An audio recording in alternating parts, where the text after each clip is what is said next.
जय हिंद प्यारे साथियों, मैं प्रीति सिंह स्वागत करती हूँ आप सभी का हम सबके चैनल ईपीएस बाय प्रीति सिंह पर। कंटिन्यू करते हैं इंडियन पॉलिटी की आगे की क्लास को। क्वेश्चन नंबर 11 पर आ चुके हैं। भारत के एकमात्र निर्विरोध राष्ट्रपति नीलम संजीव रेड्डी राष्ट्रपति बने, तो कब ये राष्ट्रपति बने थे, ये क्वेश्चन आपसे पूछा गया है। 1981 में, 1977 में, 1974 में। फोर ऑप्शन है, उपयुक्त में से एक से अधिक या उपयुक्त में से कोई नहीं। ऐसे ऑप्शन आपको बीपीएससी के एग्जाम में देखने को मिलते हैं। तो इसका जो हमारा आंसर होगा वो होगा बी, मतलब कि सेकंड, 1977 में। अब आप दो तरीके से इस क्वेश्चन को समझने का प्रयास करेंगे।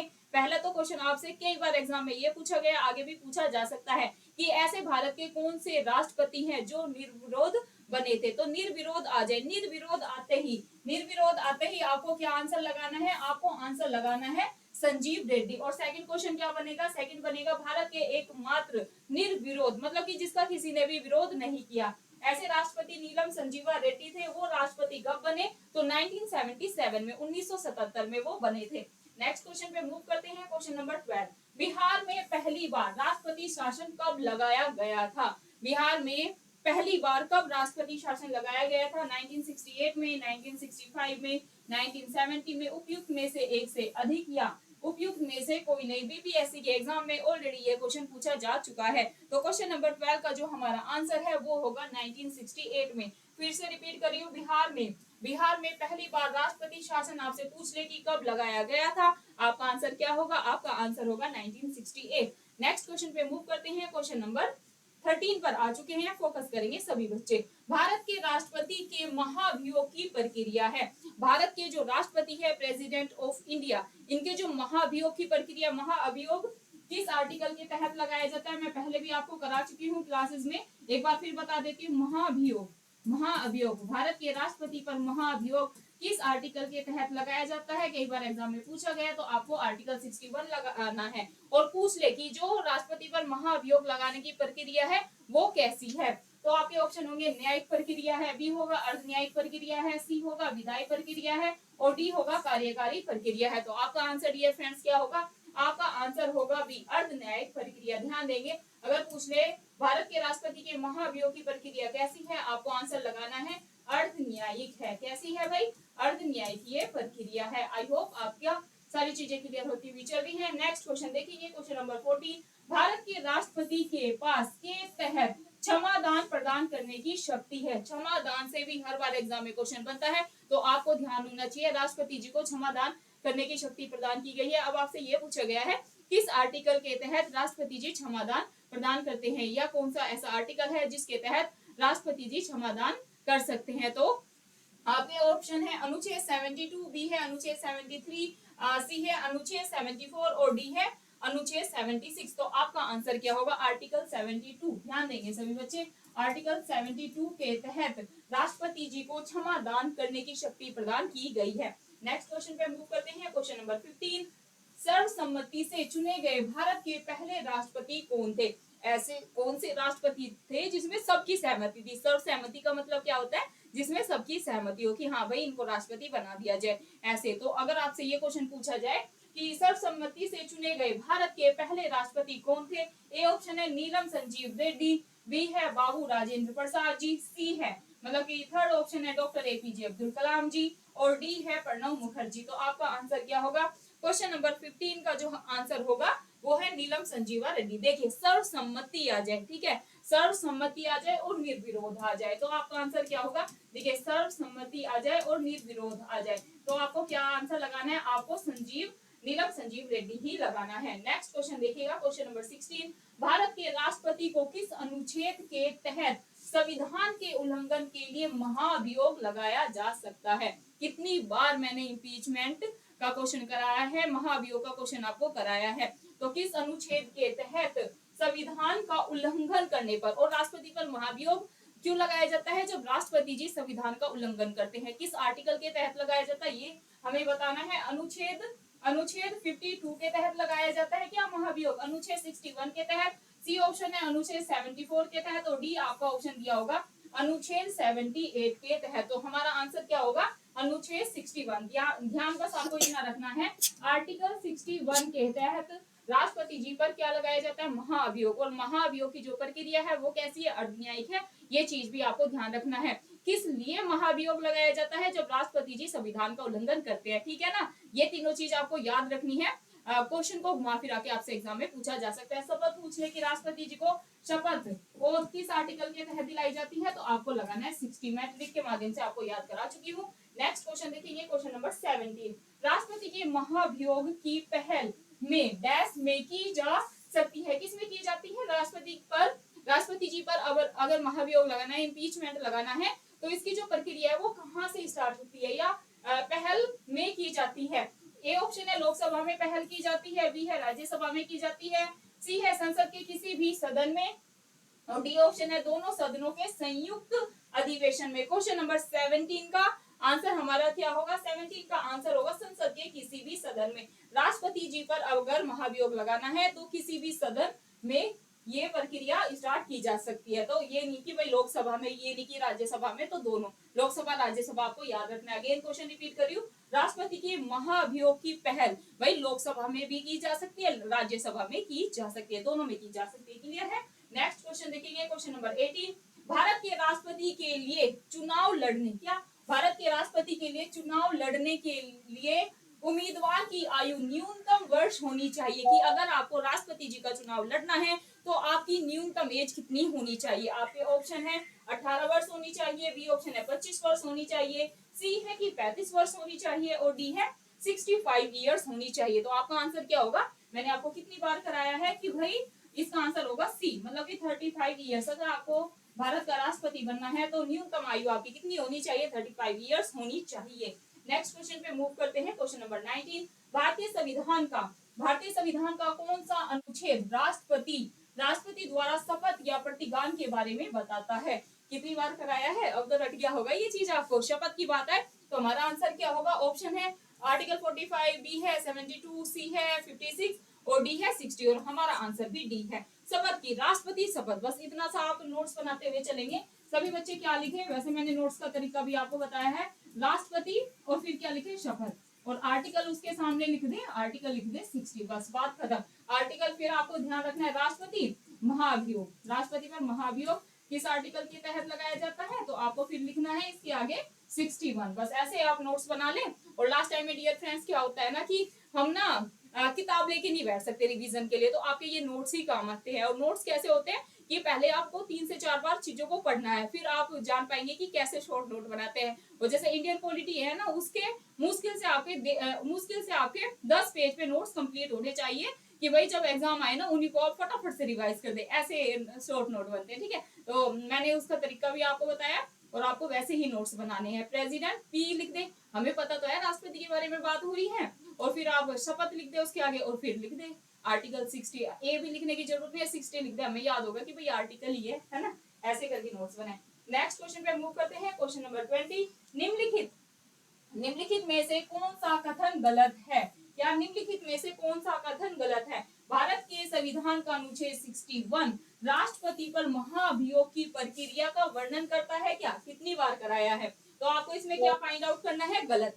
बी ऑप्शन है महाभियोग का प्रस्ताव संसद के किसी भी सदन में प्रस्तुत किया जा सकता है, क्या ऐसा है? सी ऑप्शन है महाभियोग प्रस्ताव को सदन की कुल सदस्यता के कम से कम कितने की बात हो रही है? कम से कम 2/3 बहुमत से पारित किया जा सकता है। डी है राष्ट्रीय सुरक्षा के उल्लंघन के लिए राष्ट्रपति पर महाभियोग चलाया जा सकता है। तो इसमें गलत क्या है? क्वेश्चन नंबर 20 पर आ चुके हैं हम। तो इस पर जो भाई हमारा आंसर होगा डी होगा, राष्ट्रीय सुरक्षा के उल्लंघन पर नहीं, संविधान के उल्लंघन पर। यहाँ पर क्या दिया है? अगर यहाँ पर संविधान का उल्लंघन होता तो हमारा ये सही होता, लेकिन यहाँ पर क्या है ध्यान देना है, राष्ट्रीय सुरक्षा के उल्लंघन के लिए राष्ट्रपति पर महाभियोग नहीं चलाया जाता। अगर राष्ट्रपति जी संविधान का, कॉन्स्टिट्यूशन का उल्लंघन करते हैं तो उनको महाभियोग के द्वारा उनके पद से रिमूव किया जा सकता है। इतनी चीज आपको ध्यान रखनी है। बाकी स्टेटमेंट राइट है। भारत के संविधान का अनुच्छेद 61 हमने पढ़ा, महाभियोग से रिलेटेड है। देन महाभियोग का प्रस्ताव संसद के किसी भी सदन, लोकसभा या राज्यसभा में प्रस्तुत किया जा सकता है। सी है महाभियोग प्रस्ताव को सदन की कुल सदस्यता के कम से कम 2/3 बहुमत से पारित किया जा सकता है। ये भी राइट स्टेटमेंट है। गलत क्या है वो मैंने आपको बता दी। क्वेश्चन नंबर 21 पर चलते हैं। भारत के उपराष्ट्रपति, अब बात करेंगे भारत के उपराष्ट्रपति के बारे में, सभी बच्चे फोकस करेंगे। भारत के उपराष्ट्रपति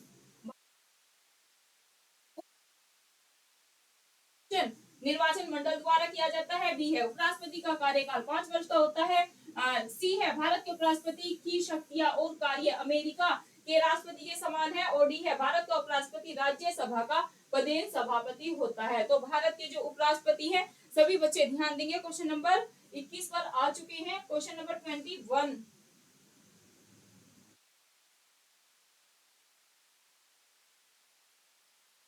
अभी देखिए, अब यहाँ से भारत के उपराष्ट्रपति के क्वेश्चन स्टार्ट होंगे, ठीक है। अब हमने राष्ट्रपति पढ़ा, अब हम उपराष्ट्रपति पढ़ेंगे। तो उपराष्ट्रपति के बारे में पहले आपको बेसिक जानकारी लेनी है, फिर हम उसके क्वेश्चन आंसर लगाएंगे। ध्यान देंगे सभी बच्चे, भारत के उपराष्ट्रपति के बारे में आपको क्या क्या चीजें याद रखनी है।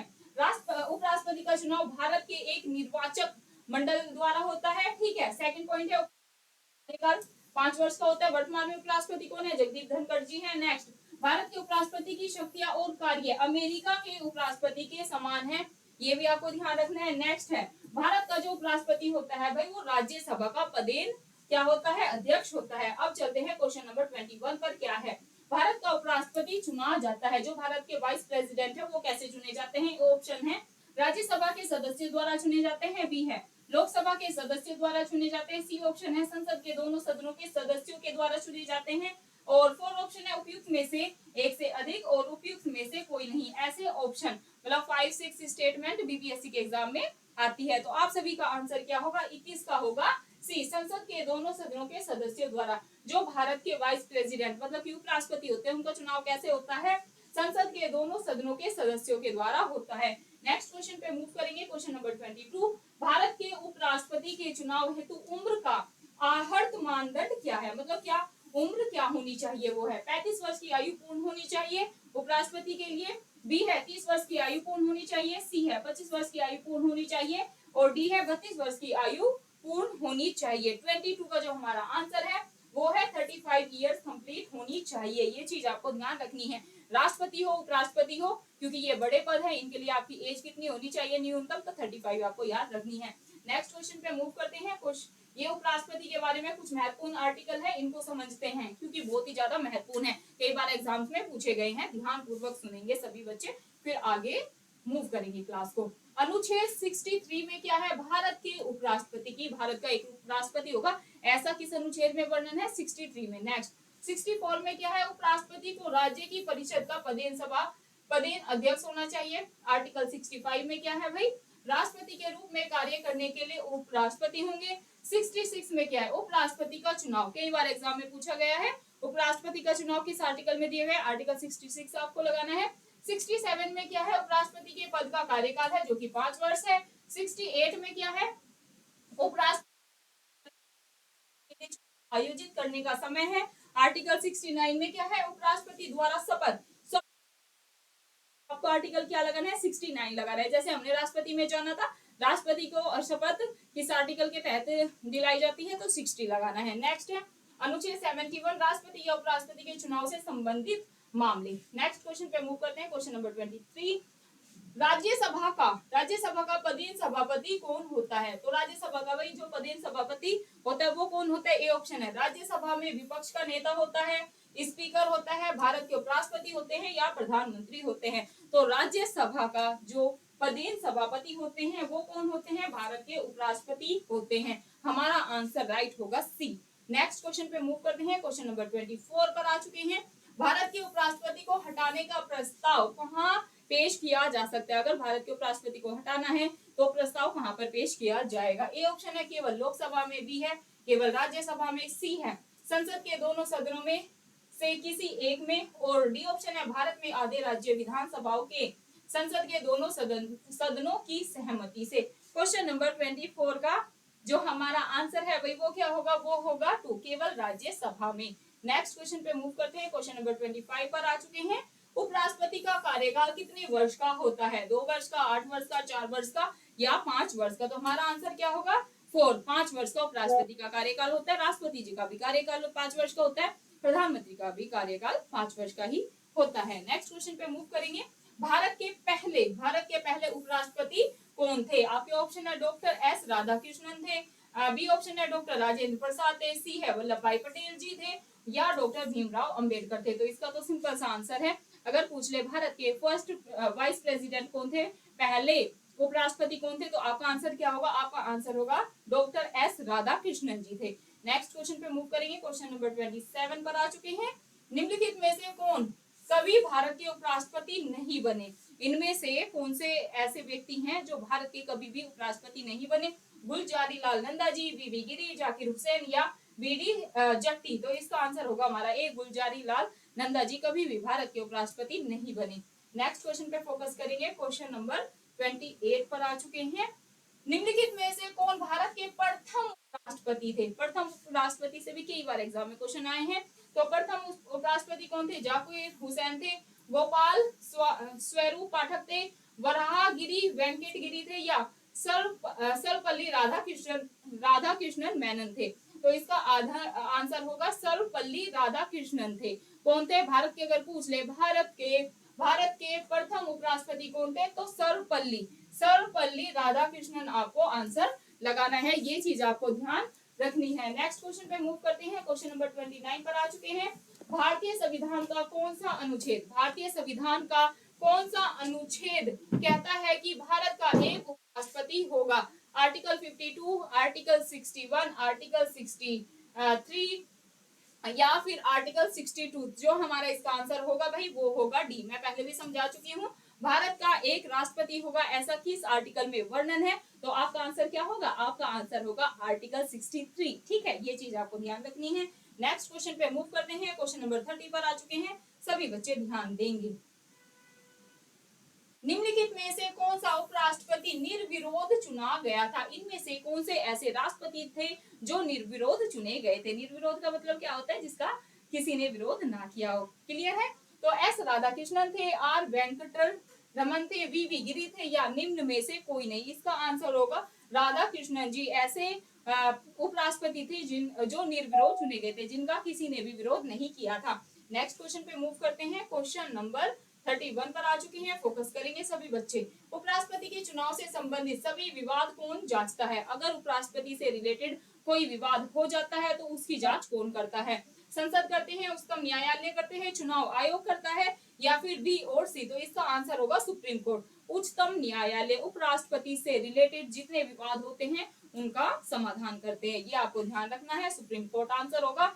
भारतीय महान्यायवादी पर आ चुके हैं और भारत के महान्यायवादी से रिलेटेड अब हम प्रश्न सोल्व करेंगे। क्वेश्चन देखेंगे सभी बच्चे। भारत का अटॉर्नी जनरल कर सकता है, जो अटॉर्नी जनरल है वो क्या कर सकते हैं? लोकसभा की कार्रवाई में भाग ले सकते हैं, लोकसभा की एक समिति का सदस्य बने, लोकसभा में बोल सकते हैं, लोकसभा में मतदान करे। तो इसका जो हमारा आंसर है वो क्या होगा, ये आपको ध्यान रखना है। क्वेश्चन नंबर 32 पर हम आ चुके हैं। 32 का जो हमारा आंसर है वो होगा सी। क्या भाई? 32 का हमारा आंसर होगा सी। ए, बी और सी मतलब कि ध्यान देंगे, लोकसभा की कार्यवाही में भाग भी ले सकता है कौन? भारत के attorney general of India. Lok Sabha की एक समिति का सदस्य भी बन सकते हैं और लोकसभा में बोल भी सकते हैं। नेक्स्ट क्वेश्चन पे मूव करते हैं। क्वेश्चन नंबर 33 पर आ चुके हैं। सभी बच्चे ध्यान देंगे इधर क्वेश्चन पे। क्या है भाई क्वेश्चन? निम्न में कौन एक गैर सदस्य के रूप में संसद के किसी सदन की कार्यवाही में भाग ले सकता है? उपराष्ट्रपति जी ले सकते हैं, भारत का मुख्य न्यायाधीश ले सकते हैं, भारत के महान्यायवादी ले सकते हैं या मुख्य निर्वाचन आयुक्त ले सकते हैं। क्वेश्चन नंबर 33 का हमारा आंसर क्या होगा? ध्यान देंगे सभी बच्चे।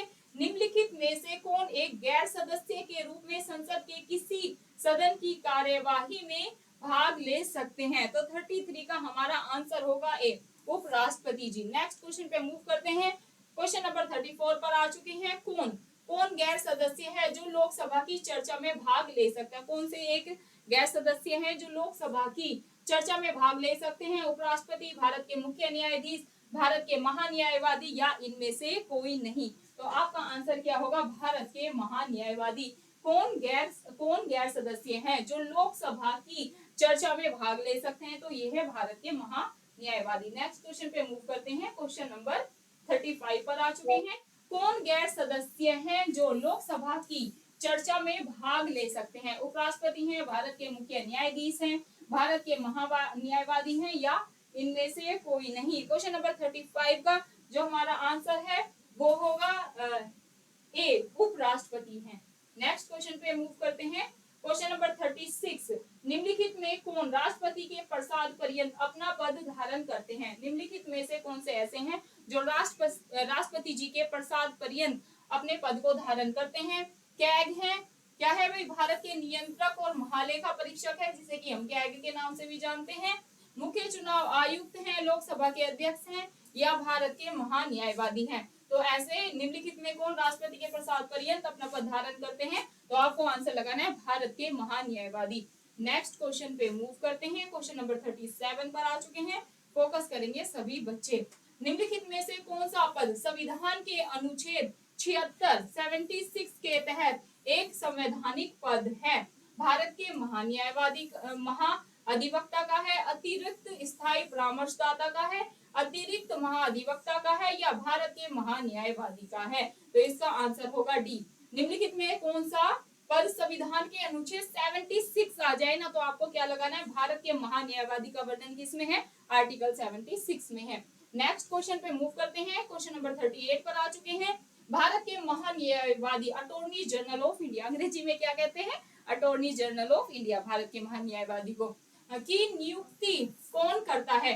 प्रधानमंत्री करते हैं, संघ लोक सेवा आयोग करते हैं, राष्ट्रपति करते हैं, या इसे कोई नहीं? तो भारत के महान्यायवादी की नियुक्ति भारत के राष्ट्रपति करते हैं। ये क्वेश्चन कई बार एग्जाम में पूछा गया है। नेक्स्ट क्वेश्चन पे मूव करते हैं। क्वेश्चन नंबर 39 पर आ चुके हैं। भारत के महान्यायवादी के संदर्भ में कुछ स्टेटमेंट दी गई हैं, जिन पे कि हमें विचार करना है। ए है, राष्ट्रपति सर्वोच्च न्यायालय का न्यायाधीश होने के योग्य किसी व्यक्ति को भारत का महान्यायवादी नियुक्त करता है। बी है, महान्यायवादी जैसा कि संसद निर्धारित करे मतलब कि जो वेतन है वो प्राप्त करते हैं। तो इनमें से बताना है, कूट का उपयोग करके सही उत्तर का हमें चयन करना है। तो 39 का जो हमारा आंसर है वो क्या करेंगे आप? ये आपके होमवर्क का क्वेश्चन है। क्या भाई? ये है आपके होमवर्क का क्वेश्चन। 2 क्वेश्चन आज मैं आपको होमवर्क में दूंगी, तो इसमें से बताना है क्या ये दोनों स्टेटमेंट सही है, केवल एक सही है, केवल 2 सही है, 1 और 2 दोनों सही है, ना तो 1 सही है ना ही 2 सही है। नेक्स्ट क्वेश्चन पे मूव करते हैं, और ये भी आपके होमवर्क का क्वेश्चन होगा। भारत के अटॉर्नी जनरल महान्यायवादी के पास की डैश कार्रवाई में बोलने और भाग लेने की शक्ति किसके पास है? लोकसभा, राज्यसभा, संसद की संयुक्त बैठक, संसद की कोई सीमित समिति जिसका वह सदस्य नहीं हो। ए बी सी डी सही है, ए बी सी सही है, ए बी सही है, या ए सही है? तो डियर फ्रेंड्स, ये भी है आपके होमवर्क का क्वेश्चन। इन दोनों के आंसर आपको कमेंट बॉक्स में देने हैं। कल फिर मैं आपको 41 से आगे के क्वेश्चन आंसर कराऊंगी। तो आप सभी को फीडबैक जरूर देना है, आपको क्वेश्चंस का लेवल कैसा लग रहा है। अगर आपने प्रीवियस ईयर सॉल्व करे हैं स्टेट लेवल पीसीएस के, एसएससी, सीजीएल, सीपीओ के, और DSSB, TGT, PGT, political science, net, GRF के, तो आप देखेंगे कि यहाँ से बहुत सारे क्वेश्चन रिपीट हुए, और आगामी एग्जाम में भी आपको यहाँ से क्वेश्चन देखने को मिल सकते हैं। तो सभी को क्या करना है?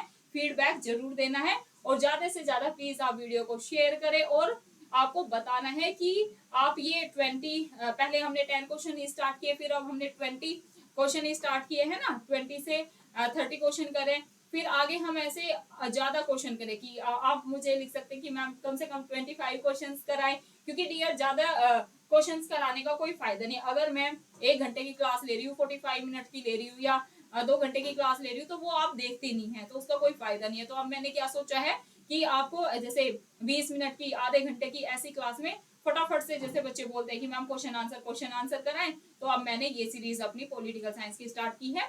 तो आप बताएं कि आपको ये क्वेश्चन कैसे लग रहे हैं, और आप आगे कैसे क्लास चाहते हैं। ज्यादा से ज्यादा आप क्वेश्चन चाहते हैं तो मैं वो करा दूंगी, या जैसे मेरा तरीका है कि अगर मैं क्वेश्चन भी करा रही हूँ, उनके साथ आपको क्या करना है, उनके साथ आपको एक्सप्लेनेशन भी करती हूँ। तो जैसा भी हो, आपका फीडबैक आपको जरूर देना, तभी मुझे पता चलता है कि आप क्लास को कैसे चाहते हैं। काफी बच्चे मुझसे कहते हैं कि मैम आप जैसे डिटेल में कराते हैं, कि अगर आप क्वेश्चन आंसर भी करा रहे हैं, तो अगर जैसे मैं उपराष्ट्रपति के क्वेश्चन करा रही हूँ, तो मैं पहले आपको उसको समझाऊंगी कि वही इस आर्टिकल में, ये इस आर्टिकल में, फिर क्वेश्चन आंसर कराती हूँ। लेकिन काफी बच्चे कहते हैं कि नहीं मैम क्वेश्चन आंसर कराए, तो हमने वो स्टार्ट किया है। तो फीडबैक जरूर दीजिएगा, प्लीज आप ज्यादा से ज्यादा वीडियो को शेयर करें। अगर आप अपने चैनल ईपीएसवाई प्रीति सिंह पर नए हैं, तो क्या करेंगे, चैनल को सब्सक्राइब कर लेंगे। धन्यवाद, फिर मिलते हैं आपको कल की क्लास में। जय हिंद, जय भारत, शुक्रिया।